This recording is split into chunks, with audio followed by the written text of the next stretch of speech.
I'm Truman. I'm with Investors of Jesus Church in State College, and I also work with Life Quest Community. There's a stand up there in the back of the auditorium. If you don't know what that is, we reach out to a lot of scholars and international people there at State College, Penn State University. Luke 24 is a story about Jesus meeting some people on the road to Emmaus. I thought of this as maybe an ultimate example of a Bible discussion. You notice my first slide here, I changed Bible study to Bible discussion. The reason for that is because there's lots of people who aren't interested in another study. They're great with discussions. Maybe they study all the time anyway, they don't need another class, or maybe they never did do well with school and studies, but calling it a Bible discussion seems to help.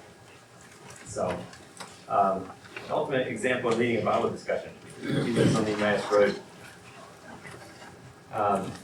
You know the story.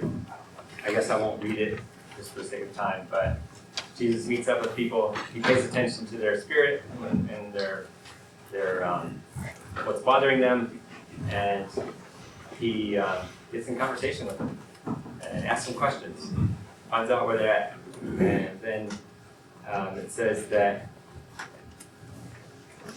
after he listens to them a while, he says, "You foolish people, how slow of heart to believe all that the prophets have spoken. Wasn't it necessary for the Christ to suffer these things and enter into his glory? Then beginning with Moses and all the prophets, he interpreted to them the things written about himself in all the scriptures." So we believe that Jesus is the central person of all time, central person of the scriptures, and I think that's a definition of our mission, is to show people the things written about Jesus in all the scriptures. So, let's start at the beginning. You've talked to someone, you've suggested that you get together and discuss the Bible, and they said yes. Now what? Where do you go from there? Well, on your handout there, point number 1, tell them to bring their family and friends. So right off the bat, as many people as you can get them to bring, probably the more comfortable they'll feel, and the more you can build a community out of this, the better.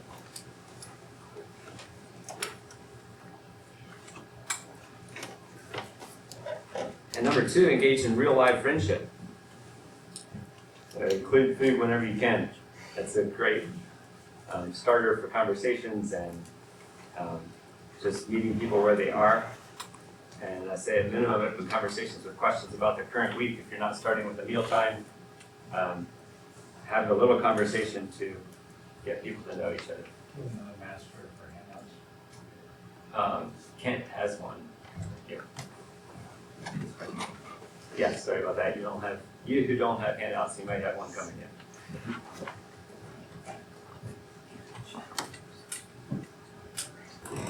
So yeah, I think getting dialogue going before getting into the Bible, that's a great springboard for discussion of the Bible. Number 3, expect chaos. Unexpected things will happen. People will be late. Children will interrupt. Everybody will cancel at the last minute. Somebody will derail the conversation. It's okay. Just be ready for that.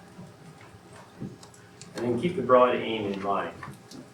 So you're starting out with somebody who's curious. They might not know what they're getting into, but we want to take someone who's curious. We want to get them captivated. We want them to be fascinated with the story and the message of God.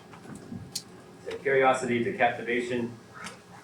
And then we want them to move to eventually to comprehension of the message. Comprehending its relevance to life, their life in particular. And we want them to be convinced, conviction, convinced of their need for obedience. And finally, we want to lead them to commitment, where they are committed to following the author of eternal salvation. So remember, this is the aim of everything we do, is to get people to make one step further on this path. Curiosity to captivation, captivation to comprehension, comprehension to conviction, and conviction to commitment. That's the aim of the Bible discussion. It's also the aim of your friendship time. It's the aim of your meal time together. This is the broad aim. Number 5, get rid of any assumptions you have of attendees' prior Bible awareness or their understanding of basic Christianity. Just because they have parents who are Christians or they've heard Bible stories before, it doesn't mean at all that they have a concept of the storyline of the Bible or what the call of the Bible is. So ask them, what's your prior experience with the Bible? Have you had any experience with the Bible? Find out what level that is. And then go ahead and introduce them to the Bible. How would you introduce to someone if they've never seen the Bible before? Speak up, tell me some things that you would do with someone. You'd open it up and say, well, here's what the Bible is. It's a whole collection of writings. How would you give them a map or a basic framework for knowing what to expect?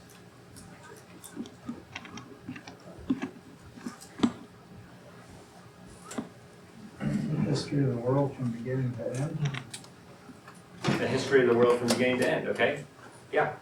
That's telling them what it is, and then what tips could you give them for navigating the Bible itself? A lot of people think of the Bible as a book. If they've heard of it before, we run into different people over and over who say, yeah, I picked up a Bible one time, I started to read it, started in Genesis, I got to Leviticus or Deuteronomy or something like that. How long would it take you to get that far if you started in reading the Bible? And where would you think it's headed? It's a book about many people, but it's actually a book about one person. Okay. Book about many people, but it points to one person. So that's the whole collection. Genesis would give you a reason for existence. Okay. Genesis tells the beginning and our reason for existing, what God's purpose was. Okay, so letter B here, under number 5. Here's some things that I would point out to someone. This is a collection of writing by different writers, and I would explain that it's actually, by different authors, so it's more like a library than it is a single book. So you can pick up any of the writings in here. It's a piece of this, and read that as a unit. We call them books. And then you see these big numbers. Those are chapters. So each of these books or writings is divided up into chapters. And then there's also verses, like little tiny numbers in here. That shows, that's just for reference for when we're having discussions and we say, we want to refer to this sentence right here. We can say, go to that number, and then we can all be at the same place. So that's what verses are.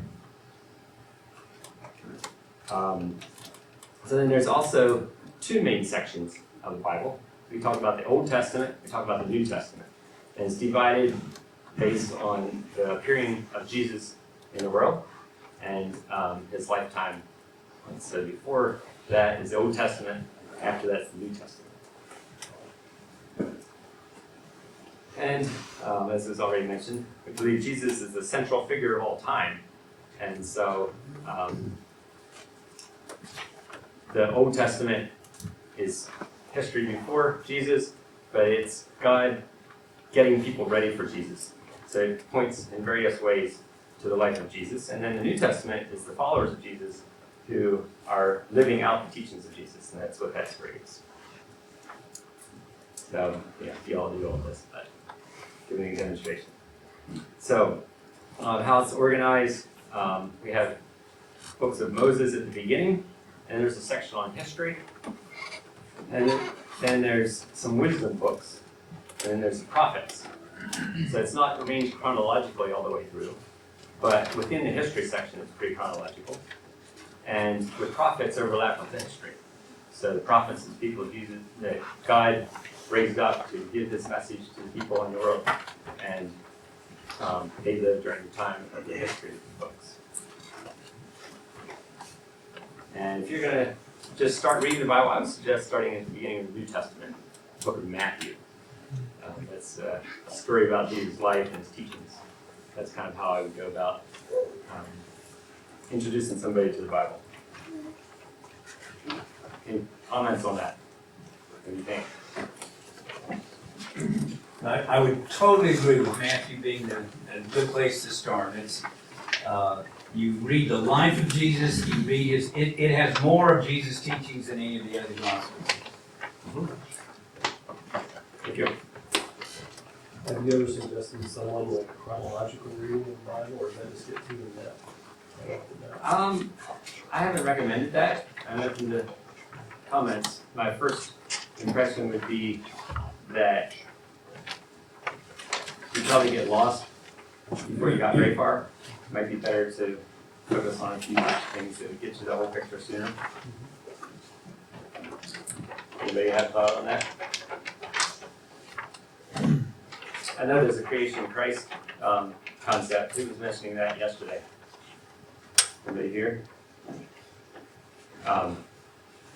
So that's more of building this whole narrative and then dropping Jesus later, I think, in the teaching.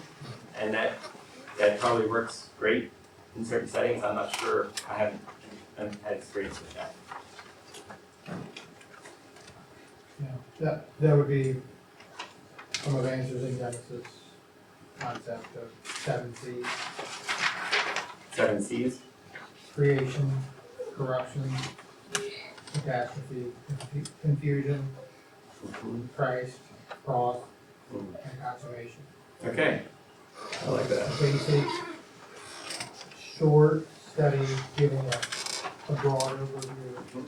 And the thinking with that is, unless they have a concept of where we came from, the fall of man, and judgment of the world, why do they need Jesus? Comes a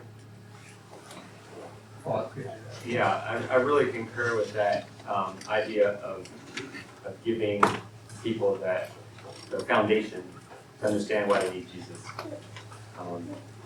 In our experience, we have more, if we have a new beginner starting a new Bible study, we'll go to Matthew first, get a picture of Jesus, and then go back and try to learn the history and why Jesus existed. But if they only come for a short time, I think our idea is get them to know about Jesus, that plants those seeds, and then if they don't stay with us, at least they got that. If they only get Genesis.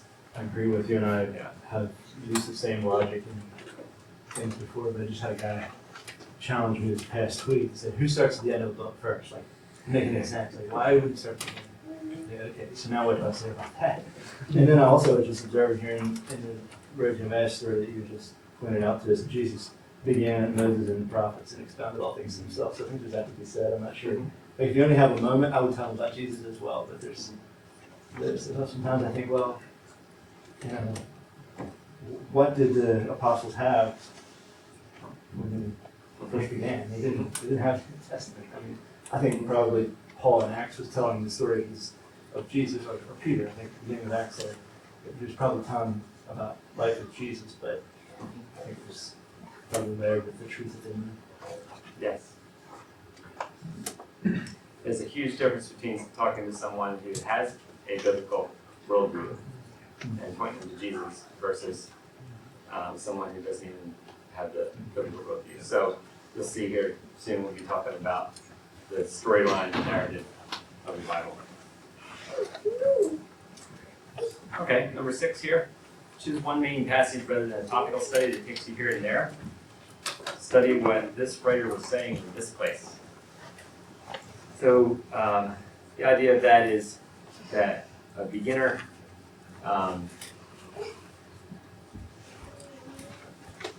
they're more likely to read as a literature piece. We want to see this, see what this person was writing here, and viewing the Bible as a whole with one author guide, and he's writing things all throughout about his message. That's pretty hard concept to grasp or to believe if you don't already have that belief. My focus would be on introducing someone to a passage or a book, a writing in the Bible, and understanding what that person is trying to say, and build out from there. But to be jumping around in the Bible, a person can feel lost pretty quick. Like, you might think all these scriptures tie together, but how am I supposed to believe that? You know, they're all written by different people.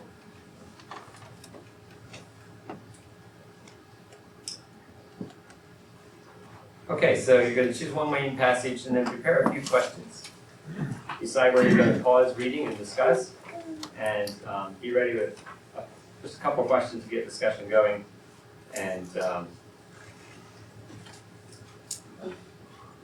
there's a couple different kinds of questions. There's open-ended questions and closed questions. Closed questions tend to shut down discussion. Open-ended questions create discussion. And basically, the closed questions are the ones that you can answer with yes or no. If it takes a paragraph to answer the question, that's great. That's when you get people really thinking about it.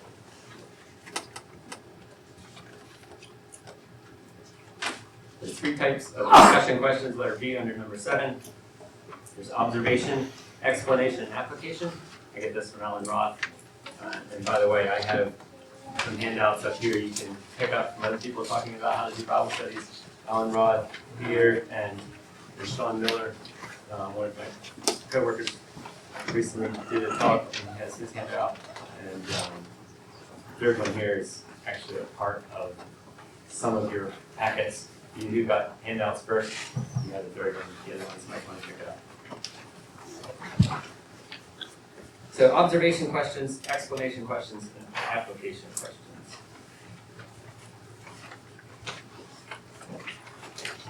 Observation is about what does this passage actually say? I think it's important to start here. Just looking at what we just read and understand what it's actually telling us. So we can ask questions about that. And here's an example of a closed question would be, probably don't have a passage in focus, maybe we'll get to that after a bit. Explanation questions are what needs to be explained in order to understand.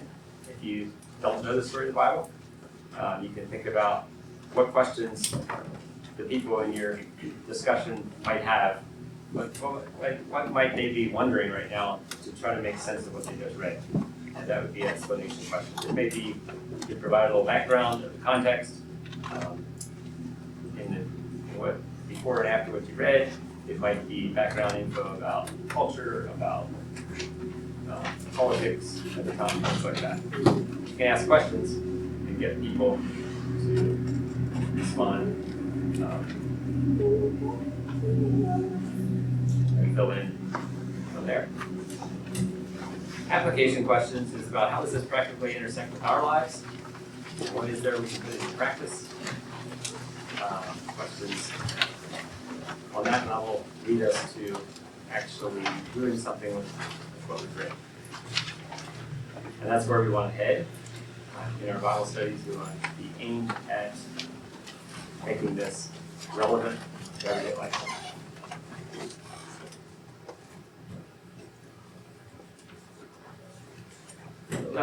Number 8, put the passage in perspective with the storyline and follow the Bible as a whole.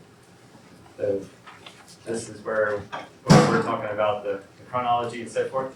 The narrative of the Bible does give a framework for understanding much of the Bible.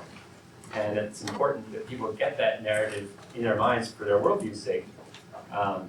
That's part of God's message, is telling us where we came from, what our purpose for living is, and seeing how God has been working through history from the beginning to now and where he's going with it in the future. So getting that overarching narrative is really important. So in that, you can point out any defensible connection to Jesus in the passage you read. And I say defensible connection because we'll talk a little bit about over allegorizing.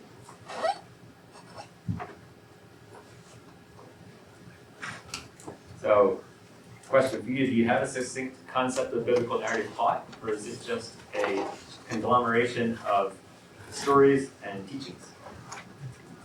I hope you have a picture of the narrative plot. But for a beginner, the Bible is going to seem like a conglomeration of stories and teachings. And so how can you help your disciples get a big picture concept of how to fit in what they read in the Bible? So for that, you who got a handout first, there's a page called Sharing the Gospel and the Story of the Bible. I just put this together some time ago, and actually, I'm going to pass these out to the others. Did you get some handouts, too? We got some more, yeah. Okay, so this is not a part of that. The beginners got that, so. Says that you got one last, you have another page here called Sharing the Gospel and the Story of the Bible. You can't find Sharing the Gospel and the Story of the Bible, raise your hand.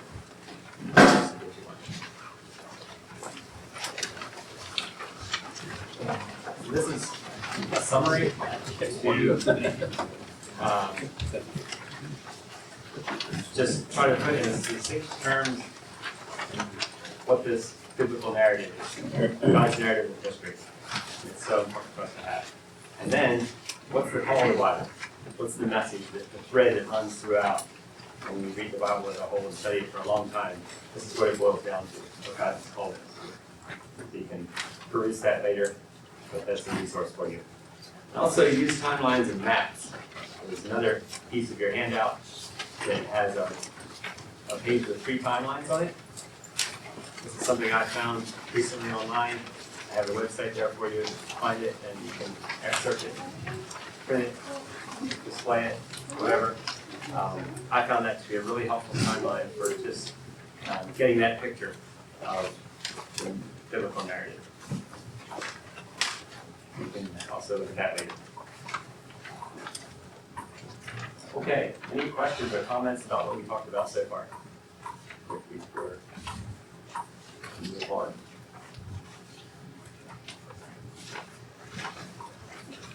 Okay, well, I will show a couple of pictures right now that I had of our Bible studies. This is one in Sean and Amy Miller's backyard last summer.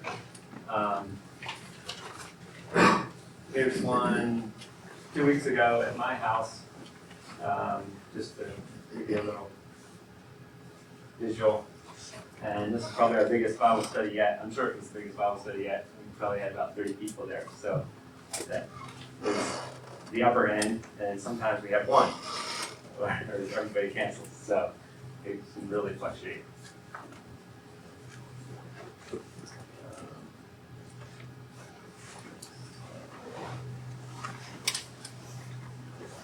Here is our Sunday Bible study last week.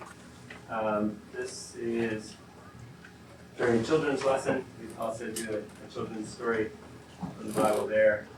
My niece is doing a flannel graph picture of that. And then here's adult Bible study. So yeah, just a few visuals there. And I think that's it for right now. So back to number 9 on your handout. Beware a few temptations. Beware the temptation to over-moralize, allegorize, or hypothesize. So what do these words mean? Well, moralize is to turn something into a do or don't for behavior. And if we do that too much, we can miss the real message of the passage we just read. So, don't just treat it like an Aesop's fable approach. Every little story has a moral. Some stories in the Bible are written just as narrative.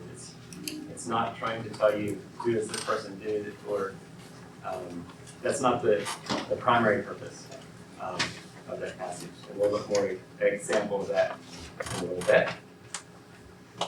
But we want to be faithful to the writer's intention. What was the writer trying to get across? What's the writer's application? Not just making our own application of something we already believe and imposing that on the text. Beware of the temptation to over-allegorize. So Scripture has many types and shadows of Jesus, but be careful with it. If it's not something that's pointed out elsewhere in Scripture, we can go looking for what we already believe. We already believe that Jesus is in the Old Testament, so we start seeing him everywhere. But you start telling a new believer that, who's trying to study this passage as a piece of literature, and they're going to say, well, that the passage doesn't say that. Where'd that come from? You're bringing that with you.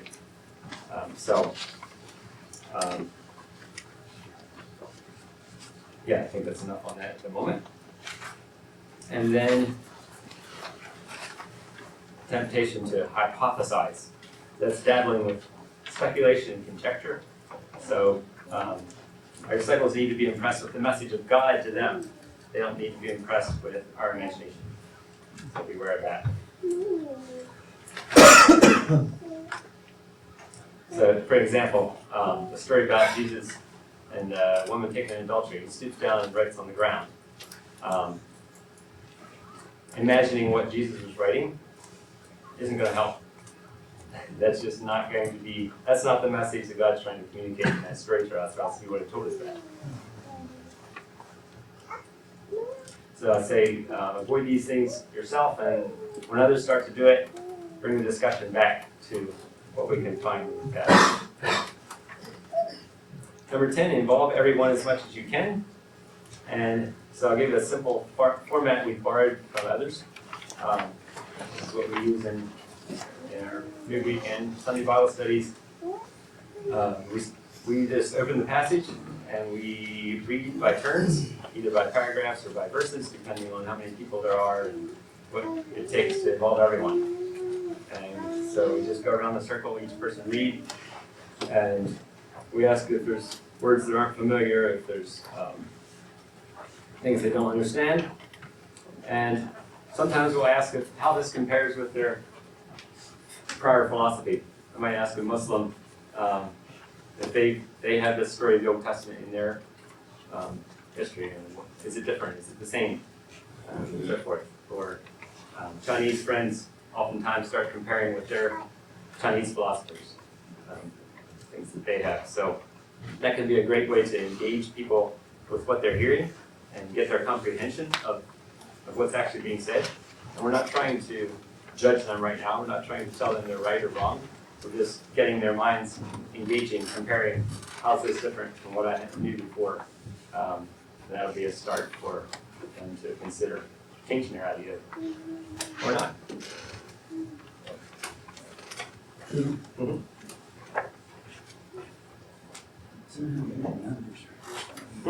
Thank you. Thank you. Okay, so my numbers are not lining up with yours. Involve everyone as you can. Involve everyone as much as you can. I have number 10. What's yours? Number 10 is beware the temptations on this. Okay, so I should be using 11 for involve everyone, right? Exactly. Yeah. Thank you. It's not a big deal, but I appreciate that. And I have is clean to yours. This is the true Bible. Thank you. So what happened here is I had the notes and I put blanks in some of them for you to fill in, and I must have gotten the numbers off somehow. So thank you. Just go by what I read for the heading. I'll stop using numbers. Okay, so involve everyone as much as you can, and then points under that, the simple format. We read by turns, and we ask discussion questions, and we aim toward the author's application. That's what I was mentioning earlier. Keep focused on what was the author trying to build in this as he wrote it, what was his purpose, and that'll keep us closer on track. At the end, give each person a turn to reread an outstanding verse or share an outstanding thought. So we go around the circle again. At the end, we try to allow time for that. Sometimes we don't do well at allowing time, but give everybody a chance to reflect. And they might not have said anything the whole time, but now it's their time, and they're expected to say something. Also give them an easy out. We tell them, this is how we do it. We tell them at the beginning of the Bible study, this is how we do it. And if you don't want to share something, just say, I'll pass, and we'll go to the next person. At the same time, after they share something, they have the opportunity to pray out loud. And we just model a simple prayer that they can, they pick up on how we do that, and they can just reflect their thoughts to God afterwards, usually tied to what they just shared, and maybe to needs in the group as we get to know each other, and just a simple prayer time, their opportunity. And again, they can pass on that if they are comfortable. And we often are working with people whose primary language is not English, so sometimes we'll make it clear that they can pray in their own language, and we can all pray in the Spirit, right? We pray in tongues, so we pray together that way. So last there on the prayer model, simple talking to God, don't get elaborate, don't go off on tangents. Just bring our thoughts to God, express our desire and commitment to put into practice what we learned. Okay, well, we have a little bit of time here, we can practice. Maybe somebody has a question right away.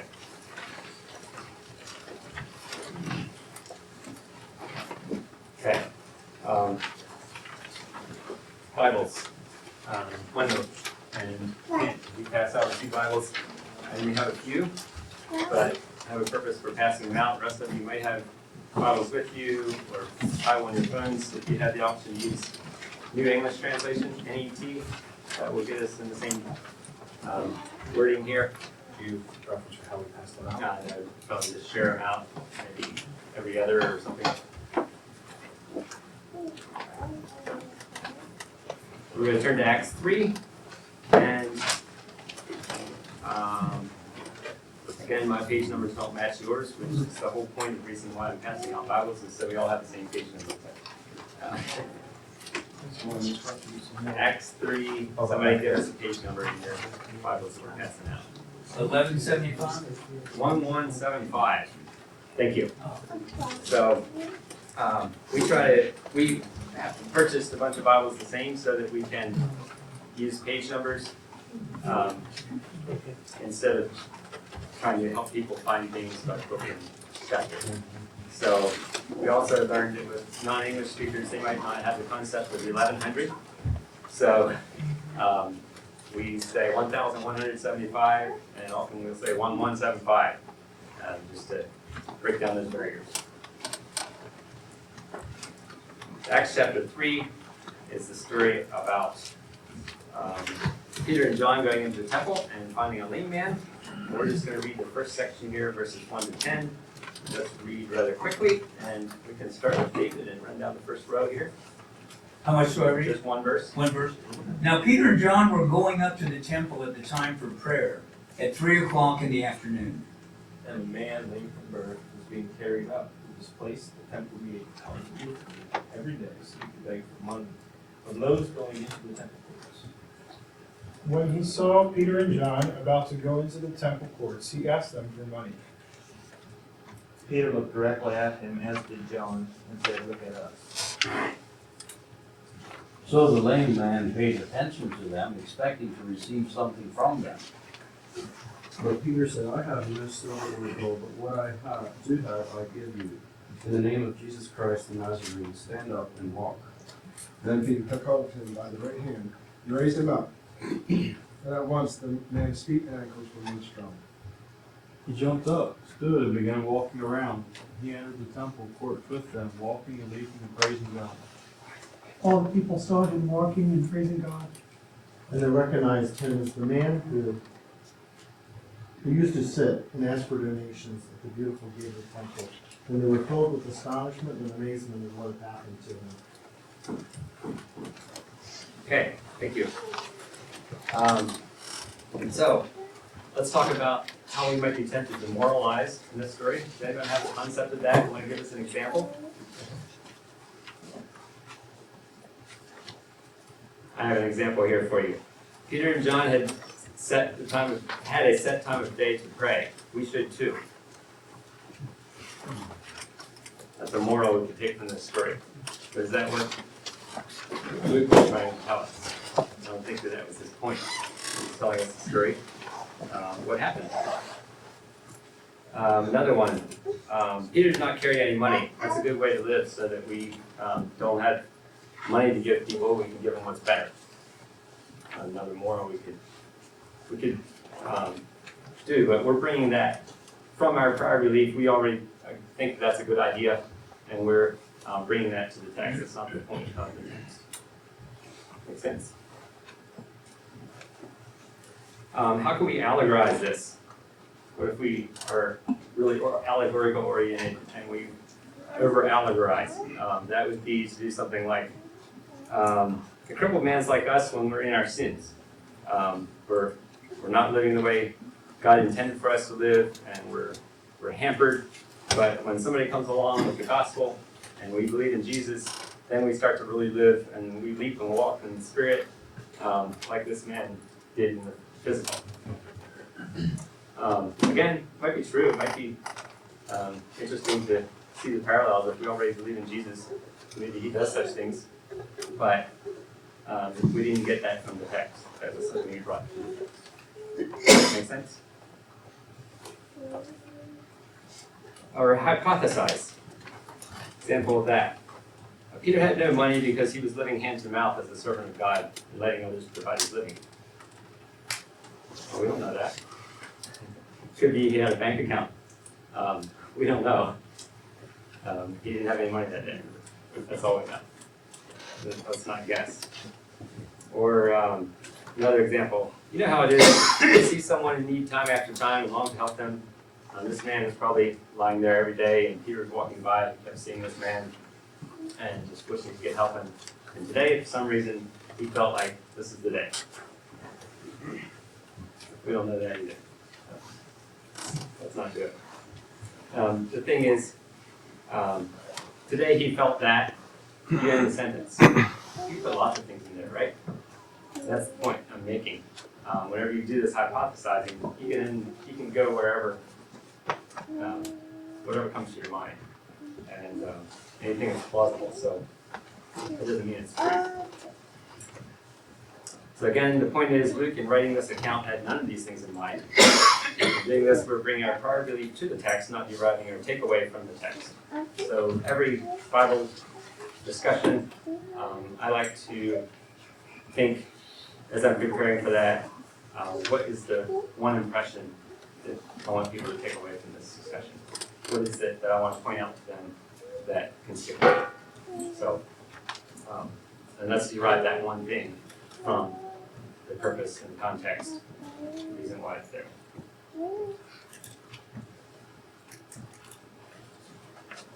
Okay, well, I wish we had time to practice designing questions, observation questions, explanation questions, application questions, but I think we'll skip that.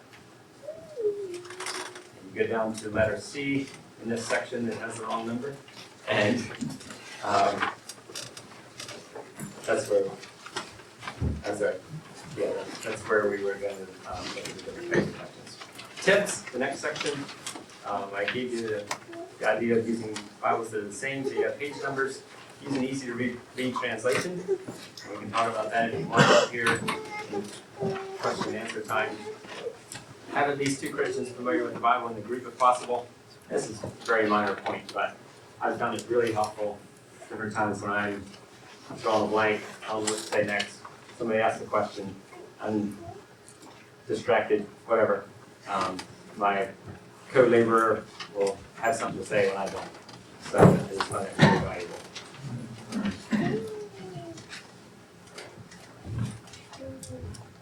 And lastly there, don't stop with Bible study. Have a clear step pathway to lead them all the way to baptism, church involvement, and integration into Christian community. Follow up with regulars one-on-one, ask what they are sure of, what they have doubts about. Talk to them about baptism, what it means, what it is. So, it's great to study the Bible with people, it's great to discuss the Bible with people, but we want to go further than that. And we have to have a clear path in our mind of how we're going to take them to the next step, or else they're not going to take that step. We got to tell them what the next step is. They might think this is all there is. It's just discussing the Bible periodically.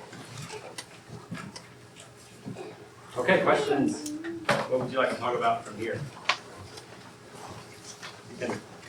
So, we're back on the first page on this section where it says, ask them about prior experiences in the Bible. What do you think about processing the answer to that question? In other words, I've had this difficulty knowing how to respond to what they lapse into. And I need to, I find this challenging. I try to hear them. In other words, listen to what they say, and so I'm without affirming.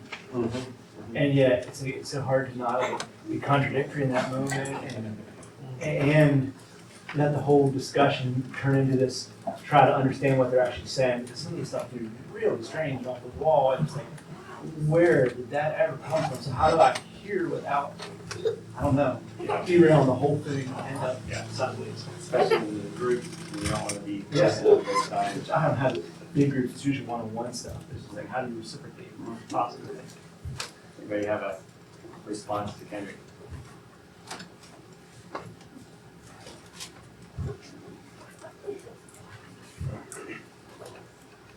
So, what comes to my mind is, first of all, I need to realize that it's not my job to straighten everybody out in this world. I can't.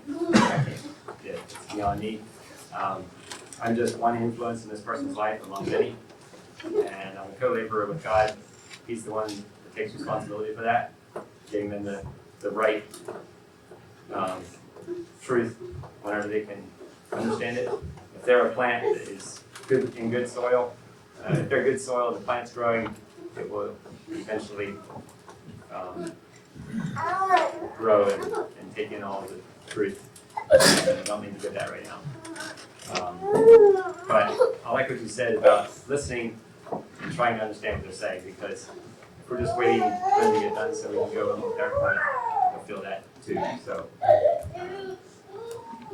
we want to engage with people. We want to have a real conversation with them. In my experience with one-on-one,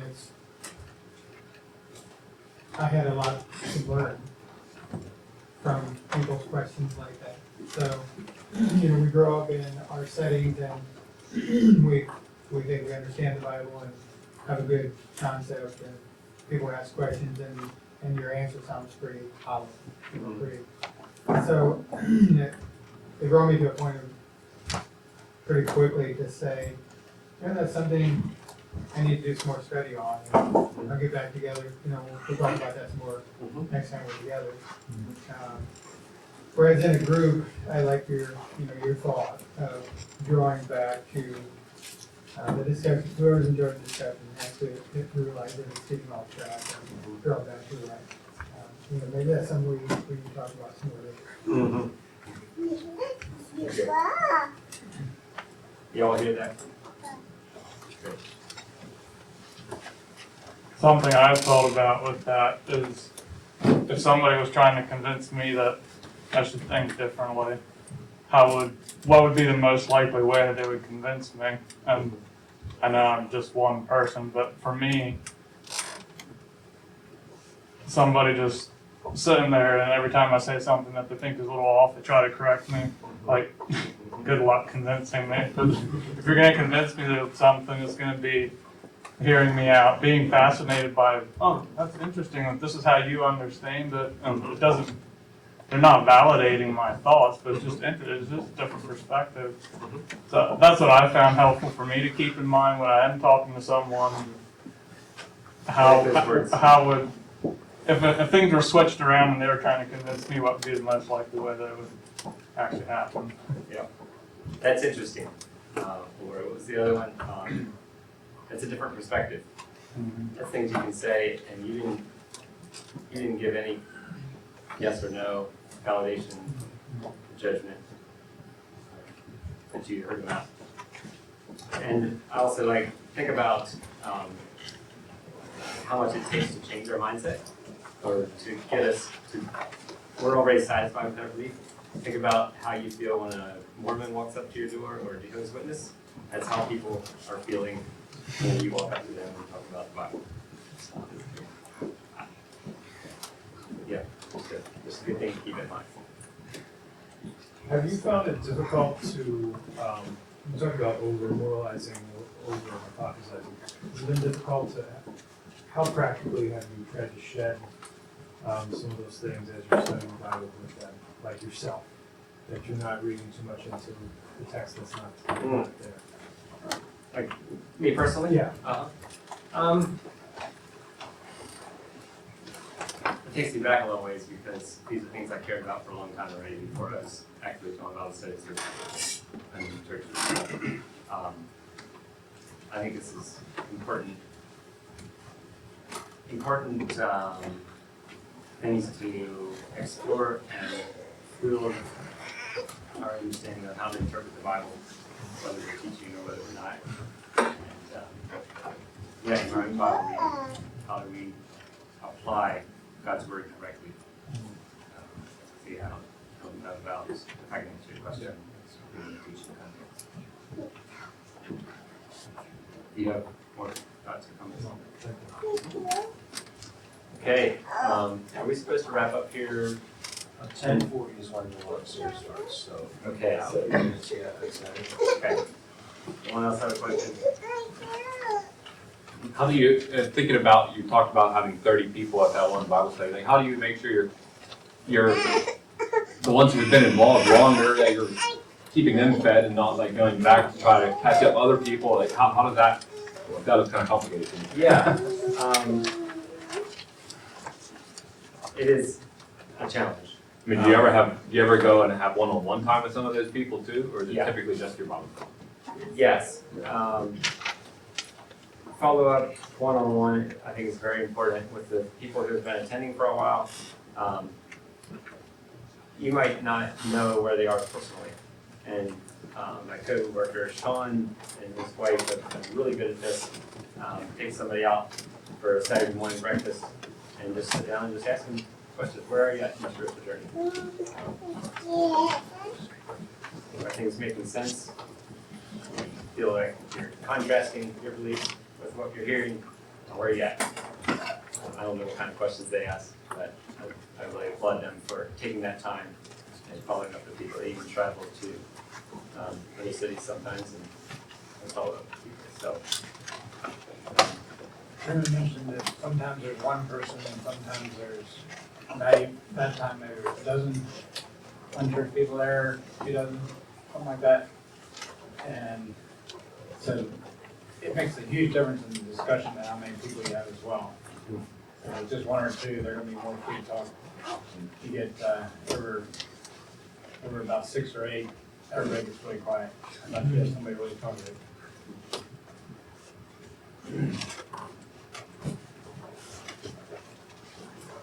okay, well, I thought we might get into talking about Bible translations. There's this chart in your handout you can look at later. I really like this chart. It has a spectrum at the top from literal to dynamic, thought for thought translations, and puts a number of different versions in there in between. And of course, that's estimated, very subjective. And then the list below gives the full name of the abbreviations, and it also has a number after it for what is understood to be the grade level of that particular translation, what grade level of English reading that is. So we try to have something very readable We started out with one called New International Reader's Version. It's the third grade level. We thought that'd be good for beginner English people. We quickly got tired of that. Just not saying what the Bible's, just not capturing enough of the thoughts. Then we went to the CEV, which is Contemporary English Version, and it was a little bit better, but again, I got so tired of trying to explain the translator's theology instead of Apostle Paul's theology. And so I got tired of that, and we recently started with the NET, the English translation. And it's definitely a step up in readability. It's more complex, but finding it much more faithful to just the flow of thought and how clauses are tied together, and so forth. So that's just a resource for you. I just like that chart.